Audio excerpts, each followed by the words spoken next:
Party block से निकल रहे हैं और क्या कुछ जनता को लेकर के समस्या सॉल्व कर रहे हैं, उन चीजों पर भी जानेंगे। और जो राजनीतिक गतिविधि इन दिनों झारखंड में हो रहा है उन पर भी बात करेंगे। किस प्रकार की समस्या सॉल्व कर रहे हैं ब्लॉक में? प्रखंड स्तर है, जो अंचल स्तर का है, तो अंचल के सीओ महोदय थे, बीडीओ महोदय थे, दोनों साथ ही थे, हमारे साथ ही जनता दरबार में उपस्थित थे। और उनका विभागीय जो विषय था उनके माध्यम से समाधान किया गया। जो कुछ विषयों पर आश्वासन दिया गया, समय दिया गया, और बाकी जो विषय थे जो ब्लॉक अंचल से बाहर के थे उनको टेलीफोनिक माध्यम से, अपने पत्रचार के माध्यम से उन समस्याओं का निराकरण करने का प्रयास किया गया। और सकारात्मक सकारात्मक चीजें हुई। मांडर से लेकर चास नगर निगम तक के लोग आपके यहाँ आ रहे हैं और वीडियो सीओ पर भी आरोप लगाते हुए नजर आ रहे थे। जी, कहीं कहीं है कि जो प्रशासनिक लोग हैं वह मनमाने तरीके से कार्य कर रहे हैं। तो जाहिर सी बात है, जनप्रतिनिधियों का शिकायत रहेगा, जनता का शिकायत रहेगा, वो सारे विषय को भी बहुत गंभीरता पूर्वक संज्ञान में लिए हैं और उन पर भी एक्शन रहेगा। आपका विधानसभा में प्रशासनिक तो ठीक से काम कर रहा है, लेकिन बाकी विधानसभा क्षेत्र में क्या चल रहा है? सिस्टम सही से चल रहा है कि नहीं? देखिए, वहाँ के विधायकों पे काफ़ी कुछ निर्भर करता है, सरकार की मंशा पे काफ़ी कुछ निर्भर करता है सिस्टम को ठीक-ठाक चलाने के लिए। हाँ, एक विधायक दूसरे विधायक पर टीका टिप्पणी कर रहे हैं और अभद्र ऐसे टिप्पणी कर रहे हैं जिसको कि पब्लिकली नहीं बोला जा सकता है। क्या रिएक्शन देंगे आप? जी, हम भी सुने हैं, बहुत ही दुर्भाग्यपूर्ण है। राजनीति में द्वंद चलता रहता है, राजनीतिक विचारधारा में भिन्नता बनी रहती है, एक दूसरे का आरोप प्रत्यारोप, पक्ष विपक्ष होता है, शिकवा शिकायत भी होता है। अम, कुछ ऐसे शब्दों का भी प्रयोग होता है जो राजनीतिक दृष्टिकोण से उचित हो सकता है, लेकिन किसी की माता बहन को लेकर अगर कोई शब्द कर रहा है तो कहीं ना कहीं उनकी अपनी सुचिता को दर्शाता है, उनका अपना व्यक्तित्व को दर्शाता है कि वो किस व्यक्तित्व के व्यक्ति हैं, उनका उनका क्या व्यवहार रहा है। ये बहुत ही खेदजनक है।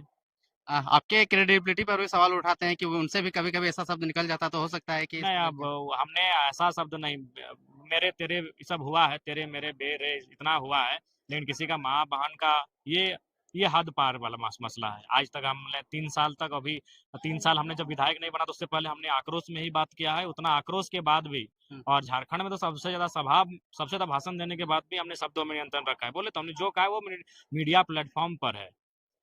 कैसे आप लोग आक्रोश आपके कार्यकर्ता लोग कह रहे थे कि पुतला दहन करेंगे जगह-जगह पे सभी विधानसभा क्षेत्र में। लेकिन निस्संदेह हमारे समर्थकों की भावनाएं हमारे साथ जुड़ी हैं, और कहीं ना कहीं ये बहुत ही मतलब मैंने कह नहीं सकते हैं, जितना उन्होंने जो शब्द उन्होंने कहा है उसका भर्त्सना जितना भी करे वो कम होगा, वो कह नहीं सकते हैं। आपके प्रति वो खुन्नस भावना रखते हैं, आप उसके प्रति क्या भावना रखते देखिए, हैं? हमने कभी हम उनके प्रति खुन्नस क्यों रखेंगे? मेरा लेवल कुछ और है, हमारा सोच कुछ और है, हमारा मिशन है, हम कुछ और मिशन के साथ आए हैं। हम अगर उस पे अपना समय गँवा देंगे तो फिर हमारा मिशन कहाँ जाएगा? हमने तो यहाँ तक मंचों में कई अवसर पर कहा है कि उनसे 2029 में हमारी आपका राजनीतिक मतभेद होगा जब चुनाव में सामने होंगे। अभी हमने तो यहाँ तक एक बार मज़ाक-मज़ाक में कह दिया था कि अगर हम तो मान के चलिए, हम अभी बैचलर है, हमारा विवाह अगर आपके दूर से किसी साली से हो गया, ठीक है, शादी में आप मुँह फुला के नहीं गए, मुंडन में तो टकला होने दोनों को आना पड़ेगा। तो मनुष्य, हमने तो ये तक भाव रखा है, लेकिन उस व्यक्ति की संकीर्ण सोच है, उस व्यक्ति की सुचिता क्या है, वो उस पर निर्भर करता है। हमने 2-3 मंचों में कहा है कि उनसे हमारा राजनीतिक विचारधारा मेल नहीं खाता है। उनके विधानसभा जब हम गए हैं, बात को रखे हैं, लेकिन सामाजिक तौर पे क्यों नहीं खाएगा भाई? सामाजिक तौर पे हम एक समाज से संबंध रखते हैं, लेकिन उस व्यक्ति की क्या सोच है, कितनी संकीर्ण सोच है, कितनी निम्न सोच है, कितना तुच्छ उनका सोच है, ये जग जाहिर हो चुका है। राजनीतिक विचारधारा कैसे निवेश कर रहा है? आप भी आंदोलन का उपज है, आजसू भी आंदोलन का उपज है, तो आंदोलन का ही तो देखिए दोनों आप, उपज है। नहीं नहीं, आजसू पार्टी और आजसू में बहुत अंतर है। जिस आजसू को लोग जानते हैं उसको निर्मल महतो से कनेक्ट करते हैं, लेकिन बीच में जो आजसू पार्टी बनी उसका इतिहास वो नहीं जानते हैं। अभी जो वर्तमान उनके जो मेन लीडर हैं उनको जानकारी लेना चाहिए। जो वो पहला चुनाव जीते थे वो गोवा नाम की एक पार्टी से चुनाव जीते थे, और सूर्य सिंह बेसरा जब 1990 में चुनाव जीते थे वो आजसू पार्टी से इंडिपेंडेंट जीते थे। जैसे अभी फॉर एग्जाम्पल कांग्रेस का मैन विंग है जो चुनाव लड़ता है, बीजेपी का मैन विंग है जो चुनाव लड़ता है, लेकिन सभी विंग का किसान मोर्चा है, सभी विंग का ओबीसी मोर्चा है, सभी विंग का एसटी मोर्चा है, एससी मोर्चा है, माइनॉरिटी मोर्चा है, वुमेन मोर्चा है, सभी विंग का। तो ठीक उसी प्रकार वो जेएमएम का ही आजसू विंग था, स्टूडेंट विंग, और वो निर्मल महतो उस समय पार्टी के मैन लीडर थे, उन्होंने इसको बनाया था। तो उसका जब चुनाव मैन विंग लड़ती है, यानी जेएमएम चुनाव लड़ती थी, आजसू नहीं। इसलिए आप 1990 के चुनाव को चेक कीजिएगा इंटरनेट में, अभी भी रिजल्ट पड़ा हुआ है। सूर्य सिंह बेसरा इंडिपेंडेंट लड़े थे, आजसू पार्टी से नहीं लड़े थे। इसका मतलब वो चुनाव लड़ने के लिए वो नहीं बनी थी, यानी जो चुनाव लड़ रही है जाहिर सी बात वो फर्जी है। सत्ता के लिए। हाँ, निसंदेह। आप सिंपल सा बात है, ये राज्य के लोग चूंकि उतना तार्किक सोच नहीं पाते हैं, तार्किक सोचिए। और हिस्ट्री को खंगाल लेना, जो उनके सुप्रीम लीडर हैं वो पहला चुनाव 2000 के आसपास या 1998 में जो लड़े थे वो किस पार्टी से लड़े थे? इंटरनेट में सारा डिटेल्स है। वो गोवा नाम की पार्टी से लड़े थे, वहां का आजसू पार्टी क्यों नहीं था? क्योंकि आजसू पार्टी तो आजसू तो 1985 में बनी है। अगर आप उसके मेन लीडर है और वो ओरिजिनल है तो 1985 से ही आपको चुनाव में होना चाहिए था। आप चुनाव गोवा पार्टी से लड़ते हैं, उसका नाम भविष्य में आजसू पार्टी करते हैं, तो ये हमको बताने की जरूरत नहीं है, और हमसे बेहतर वे लोग जानते हैं जिन्होंने आजसू को सींचा है। जयराम को सबसे दुश्मनी है, जेएमएम से भी है, आजसू से भी है, बाकी से भी है। होगा ही, आप जिस जिस व्यवहार के साथ राजनीति करने आए हैं उससे हर किसी को होगा। क्यों? राजनेता का मतलब क्या था? सुबह 4 बजे 3 बजे भोर उठ के जाना, उसके मतलब जिस प्रकार लोग मंदिर जाते थे उस प्रकार विधायक के दरबार में जाते थे। हमने स्पष्ट कह दिया कि हम आराम से, हम 8 बजे 9 बजे सुत के उठते हैं, आराम से 10 बजे खा पी के आइए। विधायक भगवान नहीं होता है, विधायक आपके बीच का है, आराम से मिलने आइए, खा पी के आप अपने समस्याओं को सुनाने आइए। हम शाम तक नहीं, रात तक आपकी समस्याओं को सुनेंगे जब तक आपकी समस्याएं खत्म नहीं होंगी। और हम बैठते हैं, सुबह 11 बजे बैठते हैं तो शाम के 4 5 6 भी बज जाता है। आप जो बोल रहे थे सैलरी डोनेशन का बात, वो कहाँ हाँ, तक वो हो गया 28 तारीख तक। 28 तारीख को 4,80,000 जो हमारा 3 महीना का सैलरी होगा, वो हम स्टूडेंट को, जो डुमरी विधानसभा के अंतर्गत 40 स्टूडेंट, मैट्रिक के टॉप 10, इंटर में 3 फैकल्टी होता है, आर्ट्स साइंस कॉमर्स तीनों के 10-10 30 40 स्टूडेंट को जो भी होगा कि मैंने उसके डिस्ट्रीब्यूट करने जा रहे हैं। जैक बोर्ड का जी, जैक बोर्ड, जाहिर सी बात है, जैक बोर्ड। सीबीएसई लोग वाले लोग तो को वो क्यों नहीं? सक्षम है। देखिए, आप भी जानते हैं जो सीबीएसई में जो बच्चे पढ़ने जा रहे हैं, देखिए सीबीएसई में जो बच्चे हैं वो बुरा ना माने, उनके अभिभावक भी बुरा नहीं माने, लेकिन सीबीएसई में जो बच्चों को पढ़ा रहे हैं वो सक्षम है आर्थिक रूप से।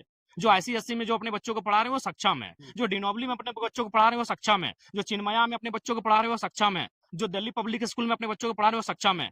जो सरकारी स्कूल पढ़ने जा रहे हैं खिचड़ी खा के, आपको मानना होगा कि वो परिवार सक्षम नहीं है, तभी अपने बच्चों को आज इस अवस्था में सरकारी मतलब स्कूल एक ही भेज साथ रहे हैं। मिला के 3 महीना का दे रहे हैं। हाँ, एक ही साथ 3 महीना का। उसके बाद हमने सोचा है कि हमारे विधायक बनने के बाद हमारे क्षेत्र में कोई माता बहन जिन्होंने अपने परिवार के मुखिया को खो दिया है, या फिर कोई ऐसा विकलांग भाई जो सक्षम नहीं है शारीरिक रूप से, या फिर कोई ऐसे स्टूडेंट जो ये कहते हैं कि हमारा परिवार का हालत ठीक नहीं है और ट्यूशन फी नहीं मिलता है, हम अपनी पढ़ाई छोड़ रहे हैं, तो बाकी इसके बाद जो हम निर्णय लेंगे, सरकार हमारी माताओं बहनों को 1000 रुपए दे रही है, सरकार गवर्नमेंट, विधायक जयराम महतो अकेले उनको 1000 रुपए महीना देगा। हम पहले उनको चिन्हित करेंगे कौन सा परिवार ऐसा है जिनकी माताएं बहनें अपने परिवार के मुखिया को खो चुकी हैं और उनकी परिवार की स्थिति ठीक नहीं है। लेकिन डुमरी विधानसभा बड़ा क्षेत्र है, कैसे क्या कोई चिन्हित कीजिएगा, और उतना आपका बजट भी, आपका बजट भी नहीं है। नहीं, देखिए, अगर हम 20 को भी दिए तो बहुत बड़ी बात होगी।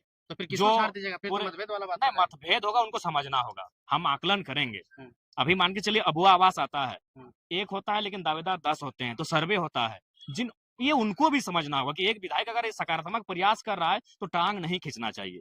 ये पूरे हिंदुस्तान में नहीं हुआ था कि कोई विधायक अपनी निजी सैलरी से 1000 रुपए किसी स्टूडेंट को महीना दे रहा है, अभी तब तक जब तक वो अपनी पढ़ाई कंप्लीट नहीं करेगा। किसी दिव्यांग को प्रत्येक महीना 1000 रुपए दे रहा है, वन टाइम मदद करते हैं। आप किसी राजा के दरबार में विधायक के टाइप पे चले गए तो 2000 4000 5000 वन टाइम मदद करेंगे, लेकिन हम अपनी सैलरी को अभी कौन सा पैसा मदद करते हैं जो ब्लैक में कमा के रखे हैं। आप भी जानते हैं उनके पास ब्लैक पैसा है, तभी वो जनता की मदद कर रहे हैं। वो 1.5 लाख 2 लाख मिलने वाली सैलरी किसी का हस्ती नहीं कि वो जनता को डोनेट करें।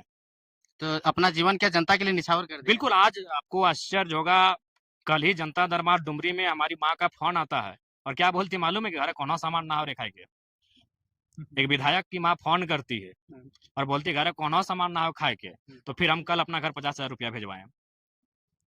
वो हालत है हमारा। सही बात है, हम घर, पहला बात हम घर जाएंगे, घर में बैठेंगे तब तो हम जानेंगे कि मेरा घर में क्या घट रहा है, क्या बढ़ रहा है। हम घर कब जाएंगे अभी? और हम वो विधायक हैं जो हमने क्या वचन दिया है कि अपना जिला के बाहर हम जमीन नहीं खरीदेंगे। ये बोकारो, नावाडी ब्लॉक बोकारो जिला में आता है। हम वचन दे चुके कि हम यहाँ जमीन नहीं खरीदेंगे, क्योंकि नेताओं की अमीरी ही जनता की गरीबी के कारण है। आज आप किसी से नहीं छुपा है, धनबाद के 2 नेता आने वाले दिन लगभग धनबाद का 25% जमीन धनबाद के 2 नेता के हाथ में होगा। नाम अभी नहीं लेंगे, आप भी जानते हैं, पूरा धनबाद जानता है।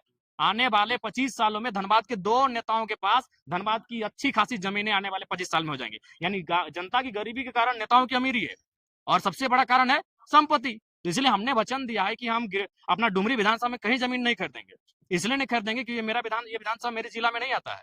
तो जाहिर सी बात है, जब हम ये जमीन नहीं खरीदेंगे तो मेरा खुद का यहाँ घर ही नहीं होगा। अभी क्या रेंट में रह रहे हैं? हाँ, रेंट में नहीं रहे, हमें चाहने वाले बहुत से लोग हैं, उनका एक घर बना है और 3 भाई हैं, एक छोटा का शादी नहीं हुआ है, तो बोला हमारा जो कमरा खाली है उसमें रहिए, उसका शादी होगा, हम वहां से फिर शिफ्ट हो जाएंगे। माँ का तबीयत कैसा है, कमर और? नहीं, उनका दिल्ली में इलाज होगा, 6 दिन बाद उनको दिल्ली भेज रहे हैं, तबीयत बहुत ज्यादा खराब है।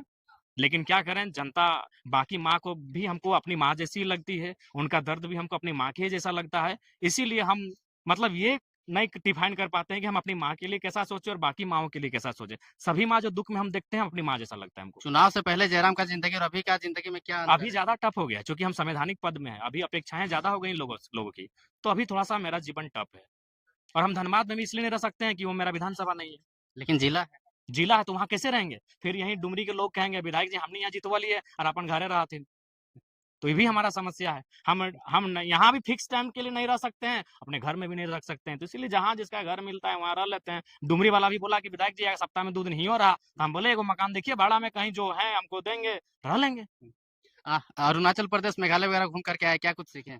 देखिए वहाँ का नीति नियम स्पष्ट है कि जो आउटसाइडर लोग वहाँ जॉब करने के लिए जाते हैं, जॉब करिए और फिर जॉब खत्म हो जाता है घर जाइए, यही झारखंड में होना चाहिए।